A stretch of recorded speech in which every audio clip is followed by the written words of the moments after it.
I'm Dr. Michael Latola. And I'm Megan Strong. Either you've been eating pencils or we have a new desk. An Axl Rose fan gets Axl hosed, and we make a dentist spend 45 minutes putting 2 crowns in, and he'll still talk to us. That and more on today's Chairside Live.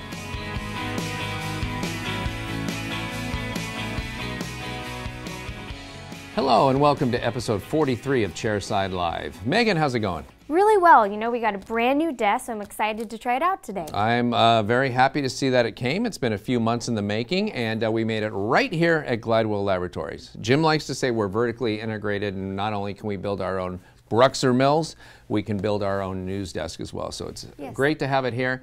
We've got an interesting case of the week for you this week. I was walking through the fix department the other day, and I noticed a box that had a bunch of red pieces of paper coming off it, and that's never a good sign when your case looks like a 4th of July firework. That means that a lot of technical questions have been asked about the case. So we'll take a look at that.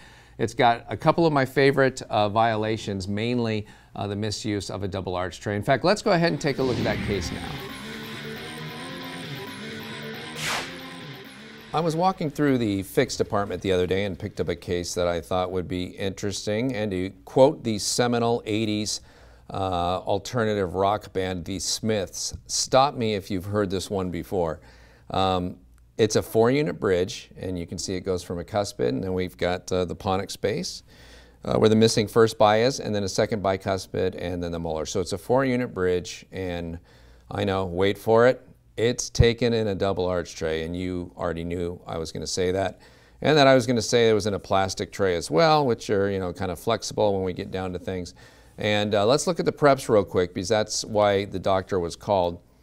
And when you look at the preps, you can see that things look fairly decent. There's kind of that deep hole on the distal of the molar, but you look around and you go, that doesn't look bad. And sometimes I just have to say, this is a case where it was a little difficult for us to see. So let me show you the solid model here of where this started.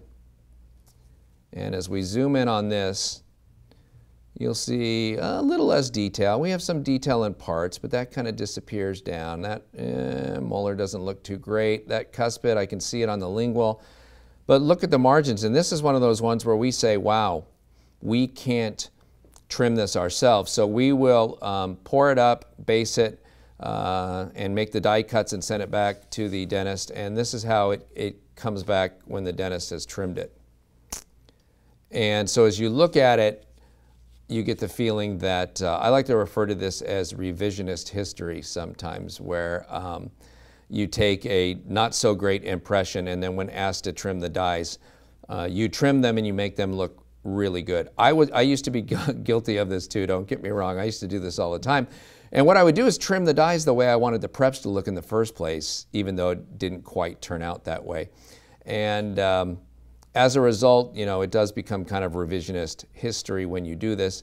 I find that if technicians are allowed to trim dies themselves, they're way less emotional about it than we are, and tend not to make it look perfect. And so the doctor was called on these preps, not so much because of the preps themselves, because once they were trimmed, they looked fine, but there wasn't enough room for what the doctor wanted, which was a PFM bridge. And so the doctor was told to prep more and take another impression, which the doctor did.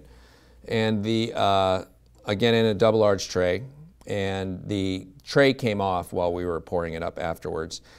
So that's not really what I want to point out on the impression. Although it was done in a double arch tray, again, it was the fact that we didn't have quite enough room to make this restoration. And it was a PFM, and when you look in there and we measure, and measured it already as we measure it. We can measure all this digitally now, by the way. And we have 0.7 millimeters of reduction there, and things are a little tight over here on the cuspid as well. And so the laboratory called the dentist and said, hey, you know what, we're fine on the bicuspid, and if you want to, if we can put a metal island, an occlusal island on the molar and a metal lingual, here we'll be fine with the PFM bridge. And he said, no, I told the patient that it was going to be all ceramic on the outside and there wouldn't be any metal showing. And so in order to do that, if we're going to make a PFM and not have any metal showing, we're going to need a little more reduction and another impression, a third impression, with some more reduction. I'm starting to feel, sorry for the patient at this point. And you can see why this isn't going to work well on a double arch tray.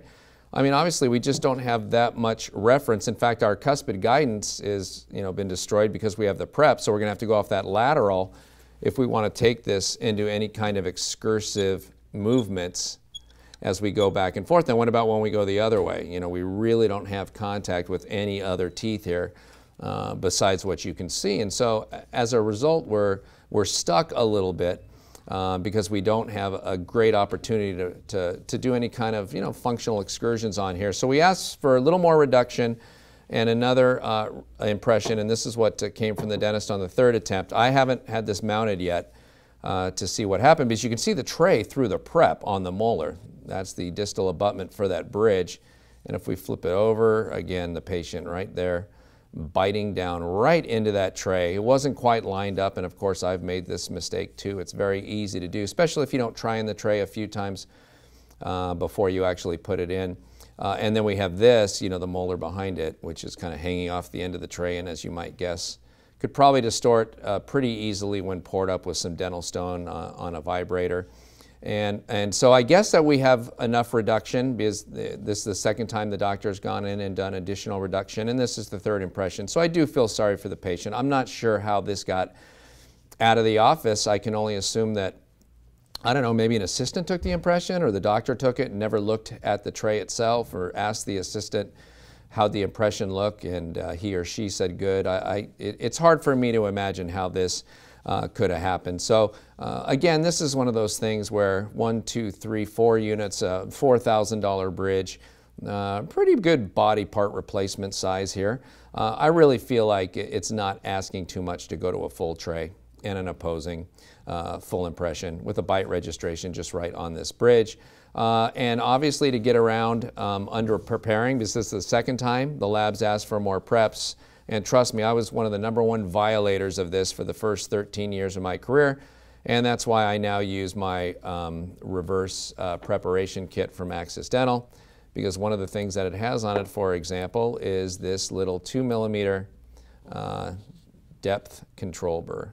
And so that's a 2mm shank that's off the end of that with the diamonds. That's why it has the 4 discs on it. You can see it says 2mm right there on the burr kit. And so as I'm getting ready to prep a PFM bridge like this, I will take this and I'll put a 2mm hole, 2 of them in fact, in the central groove of the tooth, and then I'll put 1 in the mesiolingual cusp tip, 1 in the distal lingual cusp tip, and I'll place 1 or 2 on the buccal cusp tip as well, even though the buccal cusp tip is very easy to see by pulling the cheek back with a mirror. But if I want to be sure, I'm going to put some 2mm depth cuts there, because by the time I reduce 2mm, and you can see that, if you just look at it in your hand, it doesn't look like a lot, but that's a lot of reduction. But that's what it takes to have a PFM bridge that's got a porcelain occlusal on it and gives you the best chance of not fracturing. You might say, could the doctor have done a Bruxer bridge there? You could, but I still like PFM bridges more than I like Bruxer bridges. More so for molar replacement. I get scared about Bruxer bridges at times. And having enough connector size between the ponica and the abutment. But look at this. This is the 0.6mm reduction burr, and that's what we use for Bruxer crowns. And so I'll put a couple of those depth cuts in the central groove, and then a couple on the cusp tips, and then I prep till I can't see the holes anymore, and that's how I ensure that I've reduced enough. You can use a 1mm or a 1.5 for Emax, even though Emax will do fine at 1mm, but it doesn't like to be thinner than that. And the 856-025 burr, the workhorse that I do most of the reduction with, and of course I always do my margins with a round burr because it makes it simple and straightforward to do. So once this doctor has prepped this for the first time and we ask for more reduction, the doctor really doesn't know where they are. They don't know how much reduction they've done and how much more they have to go. At least if you knew you had done 0.6 or 0.7mm, you could do now 1mm or something like that. If you looked at it, you're just guessing. And so when it comes time to reduce again and we get to this doctor's next preparation, how much more did the doctor take off? It's hard to say. It's hard to say how much more got taken off between here and here. You can see some differences when you look at the occlusal surfaces of the tooth, but it's difficult to say how much more was taken off. To me, it's just so easy to put some 2mm holes in the top of these teeth, and not in the incisal edge, I should say, on the cuspid, but In the central groove, 2mm holes, or here's an unprepped tooth, so we put a 2mm hole here and here. We wouldn't really need one in the distal lingual cusp tip as it's blown out, so we would put one here and these three and then prep until we didn't see it anymore. And then we've got 2mm of reduction. We know we're never going to get a call from the laboratory about that because no lab ever wants more than that. If you're afraid of the either a pulpal exposure because of previous occlusal wear, you can use the 1.5mm. At least that way they can still make you a PFM. With porcelain on the occlusal, it won't be as strong as the 2mm, but you could still do it with the 1.5mm. My point being, why guess when it comes to reduction?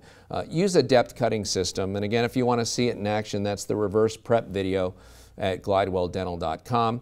Stop guessing, put some depth cuts in there, and if you're going to do a bridge or more than one or two single units next to each other, please consider the full arch impression so that we can have the best chance of giving you a bridge that's hopefully not going to only fit the preps very well, but in excursions, lateral excursions, protrusive, it won't need much adjustment either because we've got all those other unprepped teeth to go by. Thank you for that, Dr. D. Now let's go to a segment we like to call Viewer Mail. This week's Viewer Mail comes to us from Dr. Doug Peterson, and he writes, "Dear Dr. Dottola, I really enjoy watching you and Megan in your Chairside Live video series. You have influenced a positive change in several aspects of my dentistry. However, I had a problem recently when inserting 2 posterior bruxer crowns and was wondering if you had any advice. As you have often suggested, I force myself to take full arch impressions for crowns on 18 and 19 due to the potential problems introduced in doing a triple tray impression for the most distal teeth in an arch.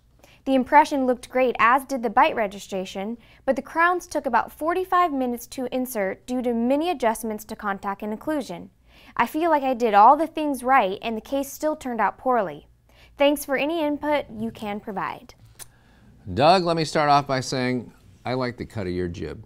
I like the fact that you aren't writing a super angry letter after it took 45 minutes to insert these 2 crowns, which, as you well know, is an unacceptably long amount of time to get 2 crowns to go into place, especially when there's only one contact between them and then one with the tooth in front of both crowns. So I want to thank you for your patience and for looking for an answer. And I decided I would join you on that path and try to find an answer as well. Now, years ago, there would be nothing we could do because once we took the impression, poured it up, made the crown, sent it back to you, it would usually get tossed and that was that.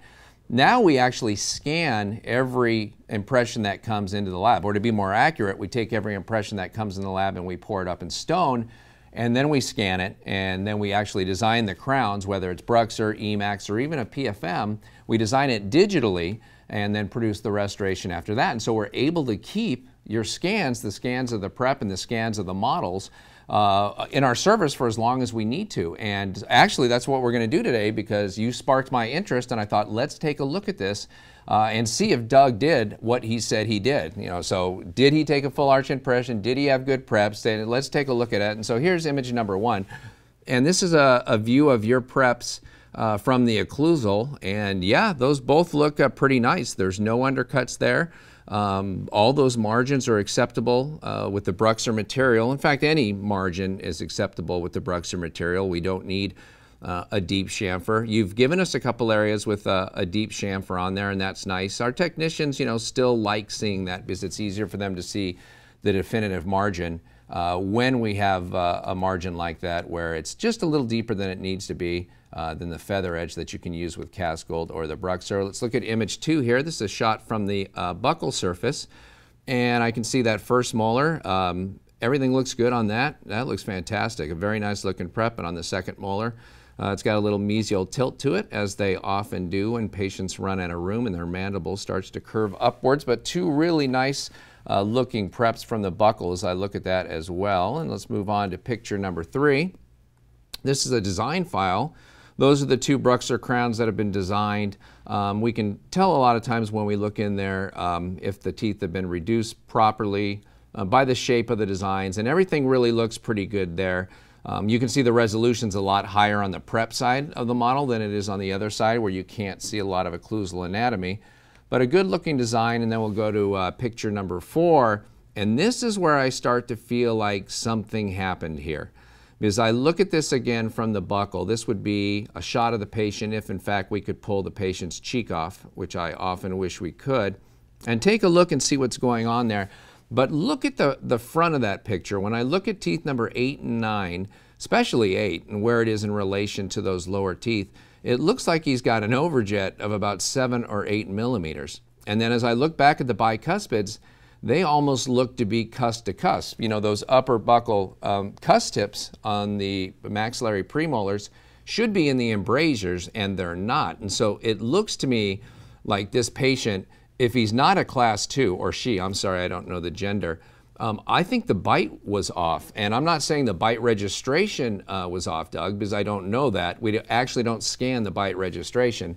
But looking at the scan of the models that I see right here, it definitely looks to me like the bite is off. If you had this patient back and pulled their cheek back and got a look to see, you know, whether or not the patient, when they bit together, actually look like this, where the cuspids are overlapping each other like they are, I get the feeling that you're not going to see that. The second thing that makes me a little suspicious, Doug, is on the second molar, the amount of clearance, the amount of vertical clearance that you have between those second molars is truly amazing. In fact, it almost looks like there's more occlusal reduction and more space there on the second molar than the first molar, which never happens. We're always tight for room on that second molar, and that tells me maybe that whole maxillary model is shifted forwards.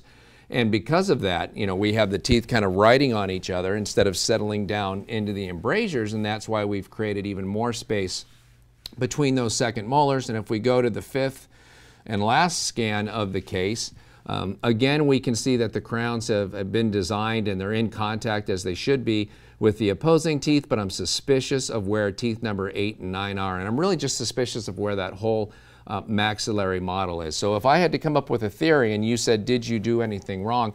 It's a little tough to say without seeing the bite registration, but I'm going to trust you that you did the bite registration okay. This is an easy bite registration to take, in the sense that when we put it on those lower molars and the patient bites together, there's several other places where we can check to make sure they're in maximum intercuspation. It's a little more difficult sometimes if we're doing 8 anterior teeth and we've got all this polyvinyl material and we can't really see what's going on with the molars. So I'm going to assume that you took the bite registration correctly and then something happened when we mounted the case. Everything else you did was fantastic. You used the full arch trays as you were, instructed to, because of the fact that we have that issue in the back, but it looks like that didn't solve this issue. I don't know, I doubt a double arch tray would have done any differently. Maybe it would have, but it looks to me like you did everything right and something just went a little askew when we mounted those models, and as a result we ended up giving you crowns that were way too thick occlusally. And I'm guessing a lot of that 45 minutes of grinding that you did was on the occlusal anatomy and maybe a little bit on the contacts too, although they shouldn't have been that affected. So in the case of Doug versus Glidewell, I'm ruling in favor of Dr. Doug Peterson. Nice. In the amount of, well, there's really no damages, Doug. But does he get anything as the winner, winning this case and being the? Ta-da! Wow. Right. That's it. That's it. Yeah. I think this is more than enough. Do you? Yeah. Because I brought something else to the party. Oh wow! I brought something else. Showing me up. Dougie, this is the Axis Reverse Prep Kit. This sells for $128. If you go on our website, if you go on glidewelldental.com and go to the clinical videos, you'll see me using this Reverse Prep Kit on a patient. This is something I had to come up with because my parents were nice enough to give me a very average, some say below average, but they were just my dental school instructors, a very average set of hands. And so it took a long time for me to be able to start prepping well. And really when it changed for me was when I went back through some old textbooks and started to put this reverse prep technique together. I'm not saying that your hands are like mine and in need of this kind of technique, but honestly almost every dentist who I've shared this with find something nice about this technique and something that they would adapt to their own technique. So for the first time ever in the history of Chairside Live, he is receiving not only the gorgeous, suitable for framing picture of the two of us in our prime, but the Axis Reverse Prep Kit. And so we've got this and some other things, so we're going to have some more fun stuff to give away on the show as time goes on a little bit. So I'll let you do that once so they don't feel like you're always giving the cheap little piece of paper. Sounds good, thank you. Anything in the news for us today? Yes. The Maine legislature is looking at a bill that would require licensed childcare providers to help children brush their teeth if they are at the daycare for more than 4 hours or after they eat a meal. Daycare providers would have to provide toothbrushes for each child. The brushes would need to be individually labeled and stored in a safe, sanitary manner. According to the Maine Dental Association, only 47% of kids brush their teeth twice a day. A pediatric dentist first proposed the bill 3 years ago. If passed, around 20,000 kids between the ages of 3 and 5 years old will brush their teeth an extra time during the day. They expect to vote on the bill within the next 3 weeks. Well, it said they will brush their teeth, but it sounded like it was going to be the daycare workers who are going to have to brush the teeth of these kids. And assist them in brushing their teeth. And if you think it's already a hassle for parents to try and wrangle up their kids and brush their teeth, I could only imagine a daycare worker trying to wrangle up all these kids and brush their teeth. And hopefully they would have help, I'm sure, but seems difficult. They wouldn't be, I remember when my kids were young, and it was legal for me to put them in a headlock and brush their teeth. And I don't know if the daycare workers can do that. You can't grab a handful of hair and brush the kids' teeth. And what are the chances the toothbrushes are going to get mixed up? 100%. I know. This sounds like strep throat just waiting to break through the Maine school system. So I don't know. I feel like if the kids brush them in the morning and at night before they go to bed, kids have so much saliva, it borders on disgusting. And saliva is great, you know, at preventing dental decay. I don't know that this extra time of brushing during the day. I don't think most adults brush during the day. You know, at lunch. Sure, I don't. Sorry. Really? Yeah. Oh, well, maybe we'll start then. Okay. I'll be your daycare worker. Sounds good. But I think that maybe in lieu of actually brushing the children's teeth, I think it might be nice to do maybe some more dental education where they make up, you know, fun little songs about brushing their teeth to encourage them to do it at home. That might be a nice alternative versus having to jam toothpaste down their throats, you know? But, you have an example of a fun little brushing song? I think we featured one. Oh, yeah. We did. We featured one a few Dougie. episodes back. Yeah, that was actually several episodes back, but Teach Me How to Brushy. Right, that's right. From the Oregon Dental Association, if I remember correctly. That's right. Well, Oregon and Maine should get together and talk about this program. And that's probably a better idea rather than trying to force the kids to brush. Kids do gag really easily, as I found out trying to brush my own kids' teeth when the brush goes a little too far down their throat. Anything else? Yes. You might expect to possibly sustain some sort of injury at a sporting event, like sitting close to the ice at a hockey game or sitting exactly where the baseballs fly into the crowd at the ballpark. But you probably wouldn't suspect you'd be in harm's way at a concert. A man got a surprise injury recently at an Axl Rose concert in Australia. On the first night of the tour, Rose threw his cordless microphone into the crowd and knocked out the 2 front teeth of a 39-year-old concertgoer. The fan plans to sue the rock star. Rose's tour manager called the fan and apologized and offered to give him a signed microphone, but the fan rejected the offer. He says he just wants someone to pay to get his teeth fixed. Wow, Axl Rose. Right? Throwing, I think we've all seen the move. You know, where the lead singer takes a corded microphone and swings it around. It looks a little like this if you're unfamiliar with it. Right. A much smaller, less dramatic version. But, yeah, just like that. A cordless one, did he not get that did he think it was like a boomerang microphone because he was in Australia? And he could throw it out and it would come back to him? Or I think maybe possibly he was thinking, oh, some fan's going to be so excited that they're going to catch, you know, my microphone and have it as a souvenir or something. I don't know, but I mean, obviously he was holding it. He knew that it was heavy. Maybe it was just a lapse of judgment. He just wasn't thinking. I don't know. Pretty crazy. He's looking a little weird these days, too. Bless his heart. Bless his heart. Right. Well, you'll notice here he's holding a very, appears to be about a 60, 70-pound mic stand with the cordless mic. So I guess the people in the front 10 rows should be happy he didn't decide to chuck the entire mic stand out into the audience. And how insulting is it when he doesn't even call the guy, he has his tour manager call the guy. And offers him a microphone. Right. Why? You just knocked out my teeth with a microphone. Why would I want one to remember it? I just want my teeth back. Right. All I want for Christmas is my 2 front teeth, not a microphone. You can have another microphone, and it'll fit perfectly right into that hole that you have between your front teeth. So right. I feel like it's just adding insult to injury at that point. Like, just throw some more salt in the wound. What a strange. I mean, an autographed photo, maybe an autographed CD, something, poster.